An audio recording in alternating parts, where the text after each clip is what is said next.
everybody. Monday morning, Natasha Denman here for the live with Nat. Very super excited to be interviewing one of my recently published authors, Dr. Joann Lukins, from the author of the ELITE.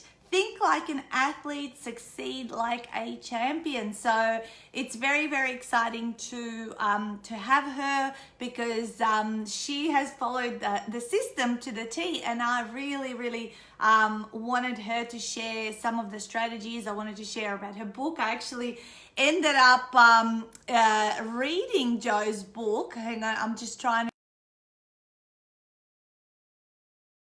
I think she is. She's coming soon.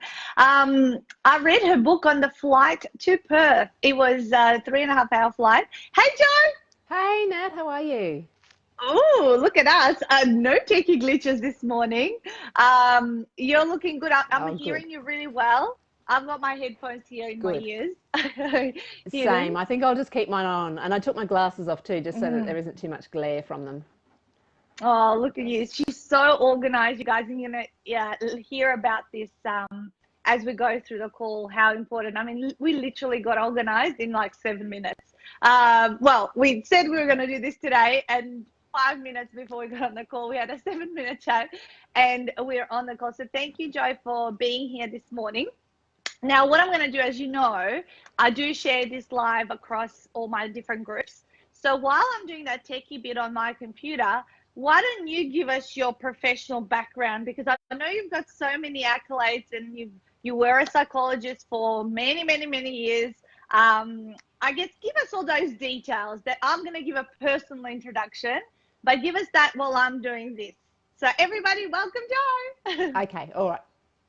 Oh, thank you, and thank you for having me on. So my professional background, as Nat said, is in the field of psychology. So I did my undergraduate study in psychology up here in the north. I'm based in Townsville, so studied up here in the late 80s. So you can probably do the numbers and work out who I am from that. And so I've worked as a registered psychologist for the last, probably about the last 28 years, and had hit a point in my career where I knew I was ready to do some things. So my professional background was predominantly working in the area of elite performance. So much of my career has been spent with elite athletes, with elite teams, and I also hold an academic position at the uni, teach in sports psychology. So that was sort of the background for that. And then, you know, had hit a point in my career where I was ready to do some things differently, and that's when the opportunity was to meet with yourself and Stuart and to write my book. And so my career has definitely taken a change, a very positive one for me, which is great. And so very happy to be that sort of background. Thank you so much. And I know that across 3 of our groups, so many new of this call, because I think if I could pick a handful of people who I say, oh my God, they've done everything I have said, they've followed the steps in the system and as it was prescribed, I would have to say you are one of them, especially at the point of thinking of the bigger leverage behind the book. So congratulations. If you didn't see her book, here's the book. Tell us your copy. Yeah, dearly, I know you guys are listening back to front on the live.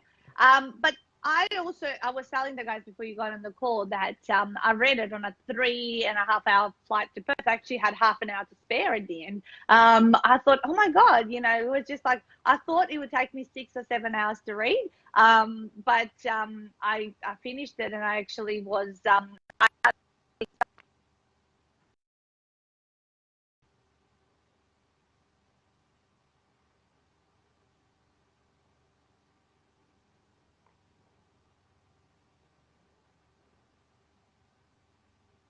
I want to do this in your business. Oh, sorry, Nat, I just lost the last part of that question. It just went a bit crackly for me. That's okay. I was saying, was there a trigger point, and what was the decision behind choosing to write the book? Because I remember you said when you came to my event, you said never walked in. Yeah. Yes, yes. So the book itself came about from a keynote address I gave a couple of years ago, and I know you've often got authors who've been thinking about their book for a while, and I was certainly one of those. So I gave a keynote address at a conference where I was asked to present on something less academic and more sort of anecdotal. They were looking for something as a keynote at the start of the conference. So I thought about what have I learnt from the years I've spent working with elite athletes, and sort of put together a presentation on that. Fortunately, it was well received. So I thought at the time, gee, that would make a good book one day. Wrote a couple of notes and put those into a Microsoft Word folder, or file, I should say, where it was about, I don't know, it was probably about 1,000 words of just the key headings was basically all it was. And that's where it sat, sort of gathering dust for about 10 years. So maybe not quite, maybe it was about 8 years. And so then came across the half-day workshop that you were running up here in Townsville, so came along to that, and last October, and here we are. Gee, it hasn't even been 12 months. It's coming up to 12 months. And good morning to everyone who's joining us. And yes, the sound went on and off, but I think we're back to being okay. And also the recording should be perfect at the other end, you know, once we finish. So it just depends on people's internets, how they're going to pick up this call. But awesome. So we're now in August, end of August. So we're kind of like 10 months in. So tell me, how was, you know, what were the best things? I mean, I know a lot of our authors and budding authors will listen to this, and you were a first-time author. So what did you find? Give us your hot tips of during the process. So we know now how the decision came about, but what are some of your hot tips? Because you always share so much valuable tips within our author group that other people could benefit from. Sure. So a couple of things. So one of the, you said at the end of the half-day workshop, you asked the audience what were some of the key things that we took from the morning. And I put my hand up and said, you made that distinction between recognising that you're on a highway, and I was on the highway of psychology, but what's your laneway? What's your point of difference? And that really stuck with me. So, and I mean, obviously I knew that working in elite sport is not something that everybody does, but even within that, it was either yourself or Stuart who said, you know, really think about who you're writing to. So one of the things most helpful in the whole writing process, particularly at times when I got stuck, was I came back to that message. And what I had initiated myself was I sat down very early on and thought, who's my avatar? Who am I writing to? Who's the audience? And defined in my head who that was. She had an image of someone, like a specific person, and it was someone that I had worked with who wasn't an elite athlete, because I actually wasn't writing this book for athletes, which is funny. I might tell you a bit about that later. And I actually thought of someone I had worked with, and so the first thing I did, which was on the verge of probably a bit creepy, is I went and found his LinkedIn photo and I printed it off and I stuck it on my computer, and I thought, right, I'm writing to him. And then I thought, well, this is silly because he lives in the same town as me. I actually hunted him down and rang him and said, I'm writing this book, I'm writing it to you, can I tell you what I'm thinking? Because there was no better feedback than speaking to the person who you were kind of basing that book around. So I found that we must have had 3 or 4 lunches through the process, and it was great because I even sat down with my contents page, and there was one chapter there that I was a bit iffy on whether or not I included, and he looked up at me sort of quizzically and went, why is this here? And I hadn't prepped him with that. And I went, yeah, you're right, it shouldn't be there. So whenever I got stuck, or even when I was on retreat and I was going, I know I need to write something about this, I'm just not sure, I thought about him and thought, well, what would I tell him? And it just, rather than writing to this kind of audience that you kind of don't really know who they are, that was the actual writing process that really helped me. Was I not only had a type of person in mind, a specific person in mind, but I actually sat down with that person, and I must say he was a bit chuffed to think that I was kind of writing this book based at him, kind of thing. So that worked really well for me. So that was probably something different that I don't know if everyone's done that, but I think that there's a lot of reward to be gained from doing something like that.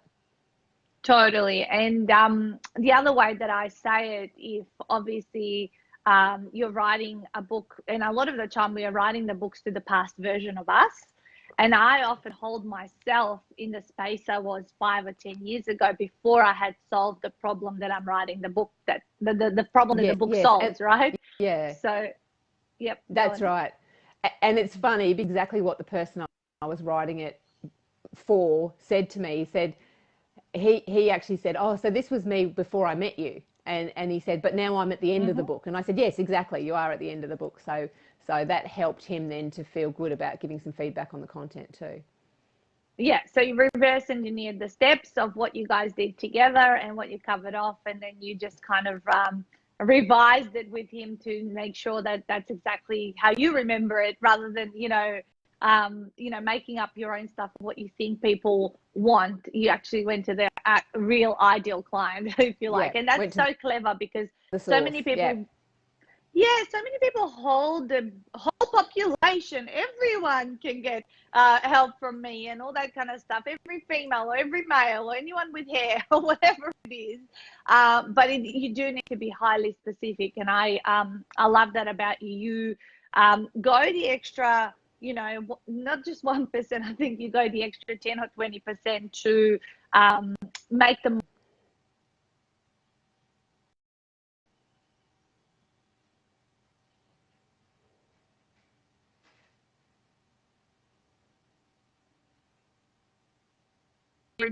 Before you retreat, I think you had a couple of interviews and things. Tell me a little bit about those things that happened before you came to the retreat and now what's been happening, because I've been seeing you in newspapers, on radio, on various platforms of how you're using this content. And I know you told me the other day, look, I'm counting even how many book sales, so I can say I've made my return on investment in X amount of days after the book came out and all that. Tell me more about that. Okay, so I think I got the question there. It crackled a little bit for me then. So I guess one of the things that I find helpful is I am a record keeper. So probably the other big investment that I made in addition to the program that I think has really helped me take it a little further was my website.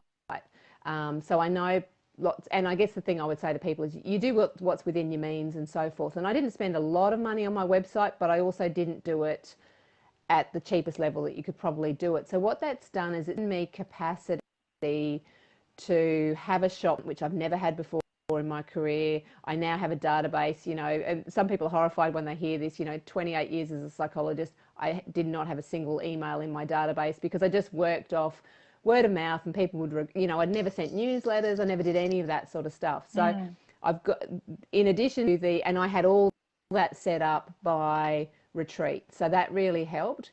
And what that enabled me to do from a marketing perspective was it means that I think what's worked for me, and I can only speak for myself, is that I've tried really hard to make connections with the people who might be purchasing the book. And I'm thinking more above the individual purchaser, but, so for podcasts, I've done quite a few podcasts since the book's come out, and I did a podcast with a physio from the Gold Coast, Brad Beer, and he runs a performance podcast where he alternates each week with an elite athlete and then an expert. So he did that with me.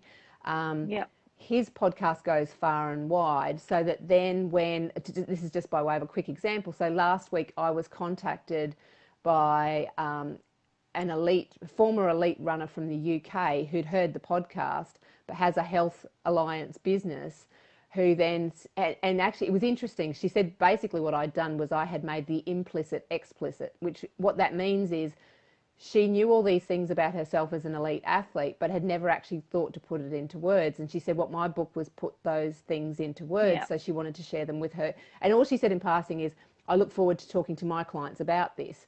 And I think what we've got to do in this leveraging process for those who are going down that path is taking every opportunity as it's put in front of you. So that what that then allowed me, because I have a good website set up with a good shopping cart behind it, was I said to her, obviously thank you for the support.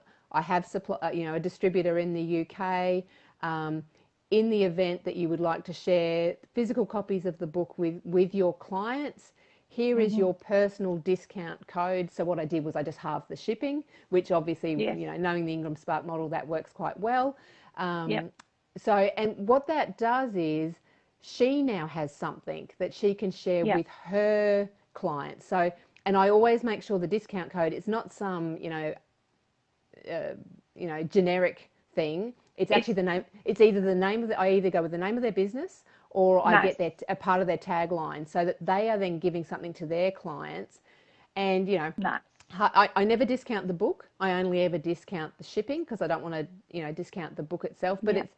all you're doing is taking $5 off or something like that. That's all that you're doing. But Yeah. I mean, the likelihood of me, and these are all athletes who live in Northern England, the likelihood of me crossing paths with them at the moment is small. So No. this, it's a gift when you can do that sort of thing. And then they'll do social media about it, and then it flows on.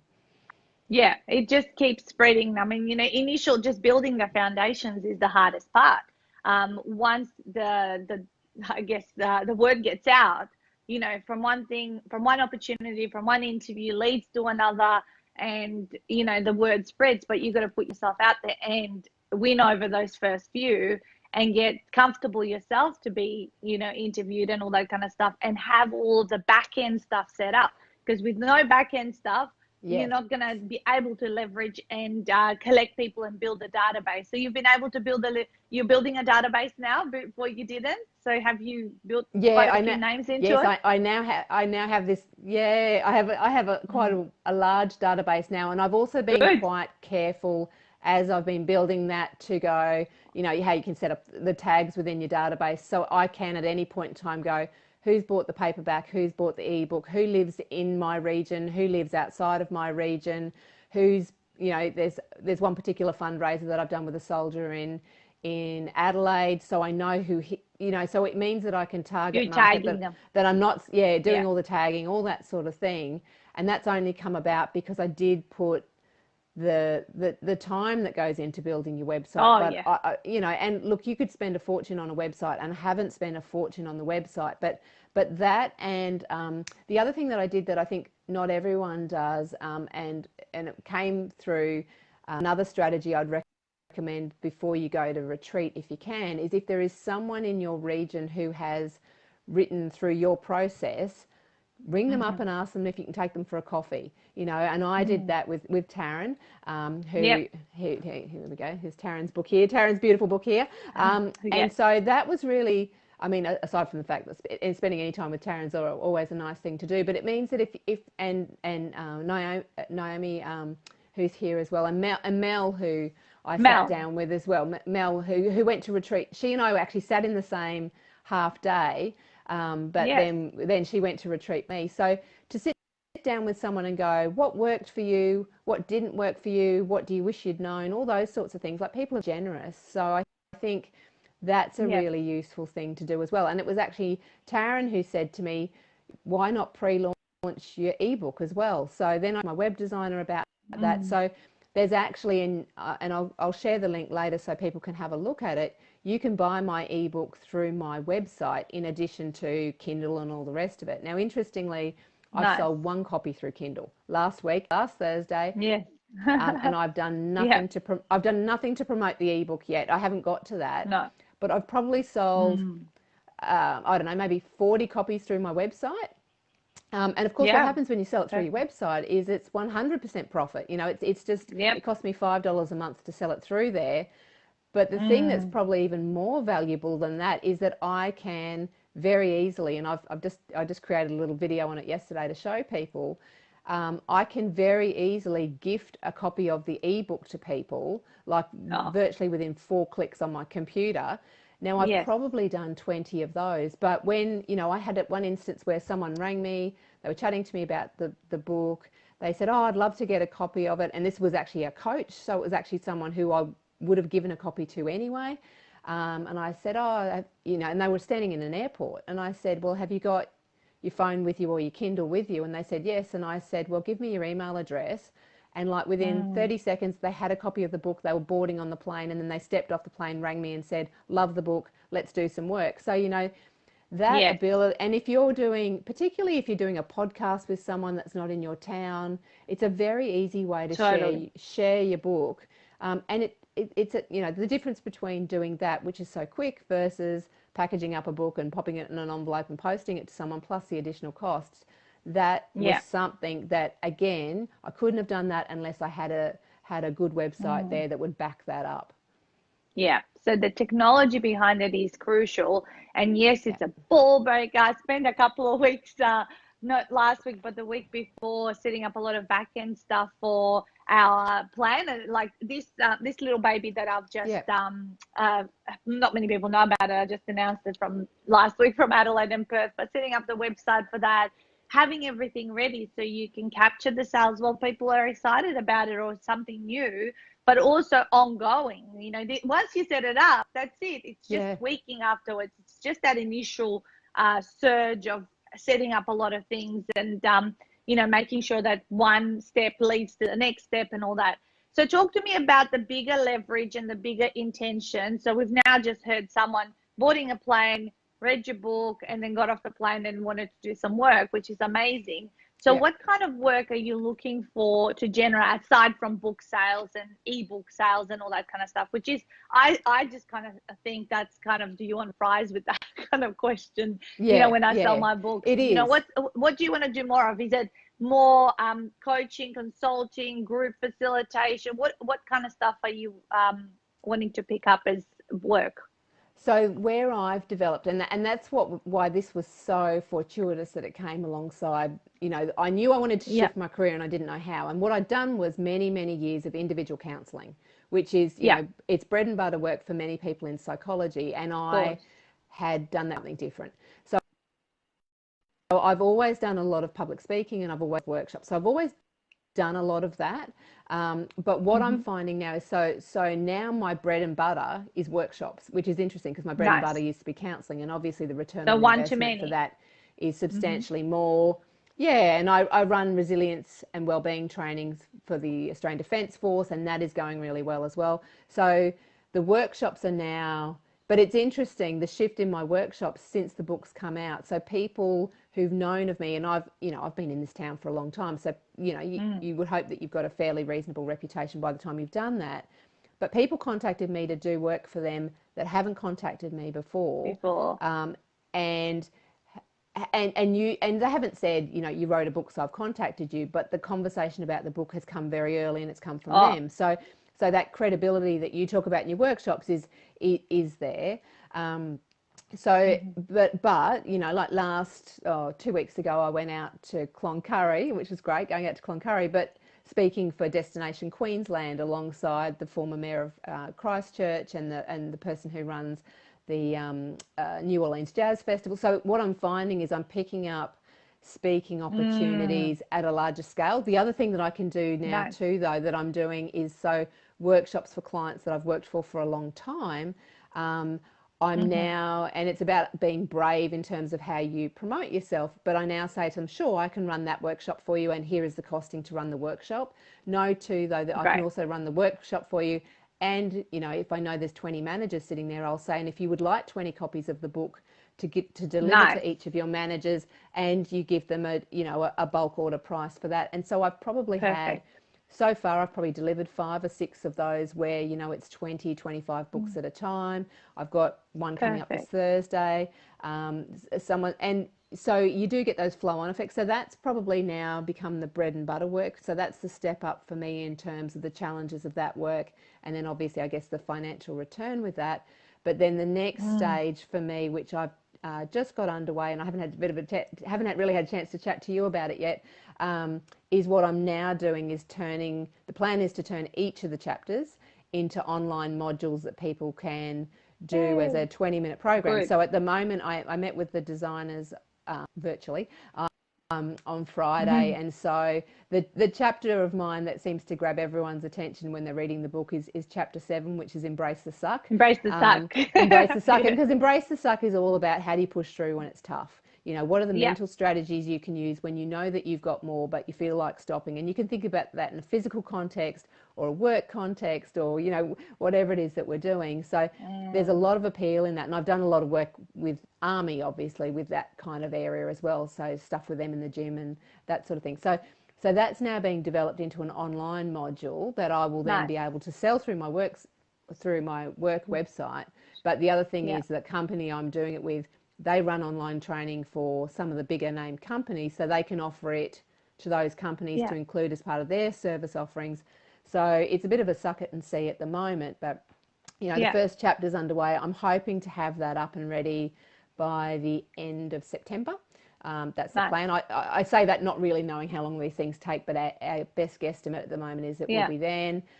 So then I'll be probably 25 people who are close to me. I'll be just getting them to go through it and to give me the feedback. But then what I'll do is I'll take my mailing list, and anyone who's watching this podcast who's interested that want to jump into it, have a look at it, give me some feedback, and and I'll do that at a substantive discount, that sort of thing. And then so that will be the next way forward for that, I think.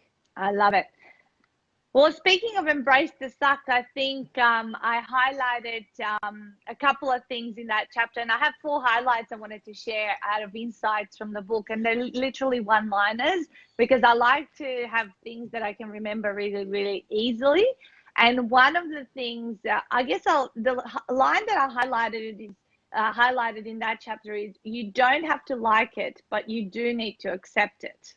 So that was one line that I highlighted about embracing the suck, and that's so true. Many things that we want to be better at, we don't like doing every aspect of it, but we have to accept it. Do you have any kind of further insight of what you meant by that, so you can give the guys, I guess they haven't read the whole chapter or the whole book, so what can you tell us a little bit about that?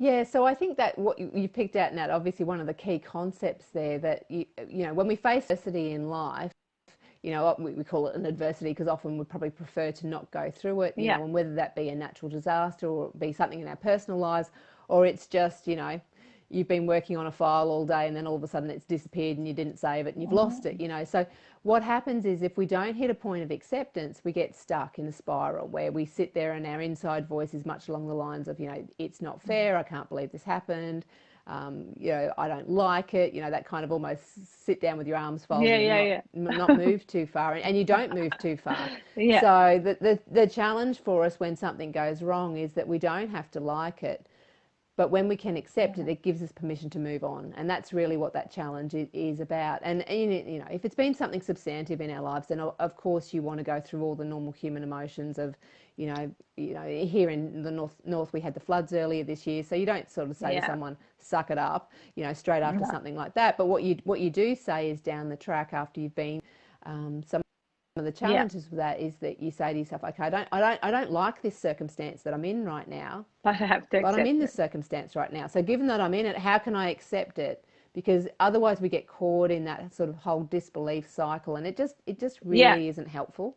And that's the big message that I push all through the book, and I do it through all my workshops, is, when we find ourselves in a situation, what's the most helpful way to think, so, and that maybe is something to hold on to when you're going through the writing process, is that, you'll hit moments where something won't work, or, I asked for someone for some feedback and they were supposed to tell me that they loved it and they didn't.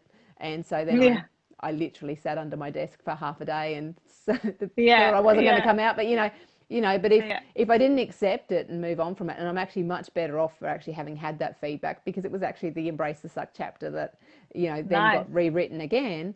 Well, you don't. The second highlight in that chapter for me is, you can't hurt me, I'm a jellyfish. Which was about the soldier who was pushed through a lot of physical stuff and wasn't told the end, and he had this little self-talk that he said, you can't hurt me, I'm a jellyfish. So I think I'm going to use that while I'm doing my workouts, right? Because we know mantras help, because there's always a commentary going on in your head, so the way you think matters. And if you choose to think in a way that's helpful, and for him, I think my understanding of the story was, he'd been in trouble for doing something, and so he was literally running around and around a field and didn't know when it was going to stop, so had this mantra, but I think it backfired a little bit because he got with it. So then he was running around and smiling, which I don't think he helped his cause at the time. But it's that sort of, finding mantras, finding ways to, because, and particularly, I guess, coming from that background, if you're in the army and you're doing PT, you've got no luxury of saying, I'd rather not do this, you know. So you've got to do it. Yeah. So how can you think about it in a way that's helpful, that will work for you? Yeah, I love it. All right, here's another one. I'm going to share the last couple and then we'll do wrapping up kind of stuff. And this is from early in the book. Remember, you're not always motivated, so you need to learn discipline. You will not always be disciplined, so you need to develop habits. So this was all about, I guess, the more on the habits chapter and how important they are, so that, you know, we can fall back on them on autopilot when we don't feel as disciplined, and how the differences between discipline, motivation, and habits. That was for me a takeaway. Do you want to add anything onto that one? Well, only that about 40% of what we do every day is by habit. So if your habit, you know, I always say to people, habits are great because they save you from having to think, and habits are terrible because they save you from having to think. So it's interesting. So chapter 3 is the chapter on habits. It's called Success on Autopilot. And when I started talking about it, because I was picked for the unpack, and I can remember Stuart was facilitating that part that day, and I said, you know, I need to write this chapter on habits, and you had already talked about the fact that, you know, there's the difference between what people need and what people want. And Stuart very kindly semi-rolled his eyes at me and went, yes, we know they need habits, but we've got to make it something that people want to embrace. And that's where Success on Autopilot came from. But it's so true that, you know, on the days when you're feeling tired and fatigued, you're not going to pull on your willpower as easily. No. But if it's habit and it's Monday morning and you exercise, then you just get up and you just do it. Yeah, just like I did this morning. It's booked in. It's always at 7:15, and it's no other way out of it. Love it. Okay, the last one I have here is take off your busy badge. If you are prone to telling someone you are too busy, try telling them it is not your priority. And I love that one because I think people nowadays use the busy badge way too often, almost as a factor of, oh, I'm so important, I'm so busy, right? Rather than and I love what you said there, because I often say to people, I'm actually not busy, I'm busy doing what I love doing, but I also have so much downtime, and when something's priority, I'll clear and make time. Even if I don't sleep, I'll make the time, because when something's priority and you push it up, like writing a book, which is what I say to people, why you whinge that there is no time to write a book is because you haven't quite pushed it up to your top 3 values. And where you operate in, where you spend most of your time and money is in your top 3 values. So you push up that book temporarily into those top 3, you'll see how you'll finish it. Yeah, and you'll get it done. Yeah, I love it. Awesome. Well, those are I had a few others, but those are like kind of the key ones that I wanted to share from the book, and little practical ones to just ponder on this morning, being Monday, and as you guys enter the week, and whatever stage you're watching this replay. But tell us a little bit more about where people can actually buy your book, Jo. Obviously, you've got the website. Yeah, I've got the website. Yes. And I guess, you know, we talked about this offline, Nat, is that I think that the difference between, you know, selling a couple of books and accelerating that is really about taking opportunities when you can. So for me, if I can role model what I'm talking about, this is an opportunity for me. You've invited me to come on to have a conversation. Yeah. I've got my banner in the background. I've got my T-shirt on, you know, all those sorts of things. So what I've actually done is, you know, and it is partly self-promotion, but it's also an opportunity to share. So I've got all sorts of things. I've got sort of stickers that I've done and thank you cards and all these sorts of things. So I've got samples of everything that I've done on my website. So if anyone in the group would like to have a look at those, I'll obviously put it into the comments below, but just so you know, if you go to my website, which is drjoanlukins.com, then there's a portal there. It's called the locker room, so you can enter the locker room. There's a special little spot there just for us, which is U48HR. I'll put the codes in there, but what I've put in there is samples of everything. So examples of how I do the ebook. There is, and that was the other thing that I did just really quickly. I bought a couple of books written by authors who'd been through the program for a couple of reasons. One, I wanted to see how they arrived and how they'd been packaged and all that sort of stuff. 2, I wanted hope. I wanted to see that this can be done. But also it's really helpful then when you're getting to layout and those sorts of things to go really carefully through everything, to go, what do I love? what would I do differently? Because, you know, a lot of it comes down to personal preference by the time you get to that phase. Yep. So for anyone who's about to go through the actual publishing process now, it would be worth maybe looking at those authors who are, I know you've had a couple of people that have just come through the new printing process, and I'm, you know, you and I are in the middle of looking at getting my next lot printed as well. So it would be worth, I think it's worth buying 1 or 2 books. And so what I've done is I've set up in my website, because then you've got it in your hand and you can have a good play with it and have a bit of a look at it. So I've set up in mine a specific link to the book with a discount code, so you can get the shipping for free. But if you put that code in, I will hold off sending off your book until my new version comes out, if you want to have the new one in hand. Otherwise, if you'd like, otherwise I can post one out as soon, you know, they get posted out the same day if you buy through the website, or obviously all the other online channels as well, but they seem to take a little bit longer that way. Yeah, well, I can tell you, I've held the new versions from the printed, and they're amazing. Yeah, just came last so that's week. why I think if you've got a couple of those in your hand, then you've got it there close by your desk. You can flick through them and so forth. So that's I'm really encouraged to hear that. So I'm looking forward to printing through the new. Me version. too. I'm going to get my next 548 authors. I'm set for 2020 because I've calculated that's about how many I kind of need on the road and all that sort of stuff. And my little quantities, I'll continue getting through Ingram and all that sort of stuff. It's good to have the 2 options. Really, it's really great. good. It's great. Yeah, perfect. I love it. So drjoelukins.com, you guys, and she's just full of wisdom and shares so much without even being asked to share. And that's what I love about her is, you know, that giver's attitude. So thank you so much, Jo, for being here, and thank you for also, you're going to be coming to help out at the next Townsville half day, won't you? Yeah. I'll see you both in October. Yeah, it'll be like that full 12 months. Yeah, and we'll it will hear a little bit more of what's happened at that day. So I love how you know, the key takeaways, if I have to say from this conversation, were that you're an amazing record keeper, that you're looking for every, you look at a way of expanding the opportunity from just being, say, an interview to, hey, here's some extra information, always looking to add value and sharing that insight. So I wish you every success in the future. And for anyone, follow the links below the video or what Jo has said. If this has been posted on another platform, if you're watching the recording, go get your hands on it. As I said, it's a 3-hour read. Well, for me, it was. And it was amazing. And I had a little thank you card inside here that you sent to us. Very nice little touches that you have put on, and little golden stars, like where she signed it, she put it like a little golden star inside.